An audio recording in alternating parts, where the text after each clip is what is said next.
नाज़रीन, आप लोग देखेंगे कि इश्क तुमसे हुआ में आ गया एक धमाकेदार, जिसमें आप लोग देखेंगे नौशी क्या करती है, ग्लूकोज एक जहरी दवा मिला देती है जिससे उसका बच्चे को नुकसान हो जाए। उसी टाइम ग्लूकोज वो नशियाली दवा खिला देती है और जैसे ही वो दवा खाती है और वो बेहोश हो जाती है, उसी टाइम ही अमर पहुँच जाता है और उसी टाइम देखता है कि गुल बेहोश हो ही पड़ी है। उसी उसको उठाने की कोशिश करता है, कहता है, आवाज़ें लगाता है, गुल गुल ये क्या हुआ आपको। उसी टाइम ही गुल उसको आवाज़ें नहीं देती तो क्या करता है, उसी टाइम ही वो चला जाता है हॉस्पिटल लेकर और अस्पताल में एडमिट करवा देता है। जैसे ही अस्पताल में वो डॉक्टर्स को देखते हैं, कहते हैं कि इसको कोई जहरीली चीज़ खिलाई गई है। उसी टाइम ही जैसे ही घर जाता है एम्बर और सबसे पूछता है कि गुल को किसने जहर या कोई नशीली दवाई मिला के दी है। उसी टाइम ही सबके सामने सची आ ही जाता है नौशी का। जी हाँ दोस्तों, जैसे ही एम्बर देखता है सबके सामने देखकर नौशिन को भी देखता है, वो हैरानी जैसे काम पे ही रही होती है। उसी टाइम ही नौशिन को कहता है, आपने कुछ भी किया है, अगर कुछ किया है तो मुझे बता दो। और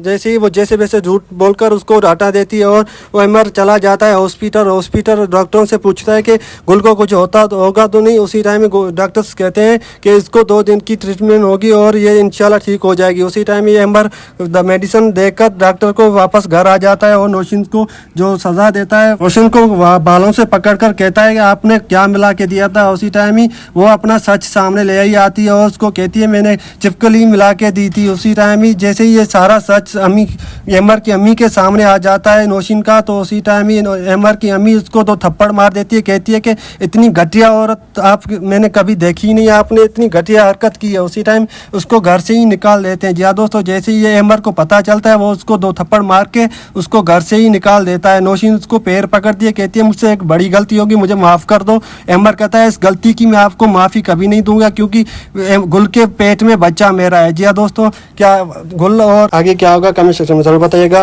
अस्सलाम।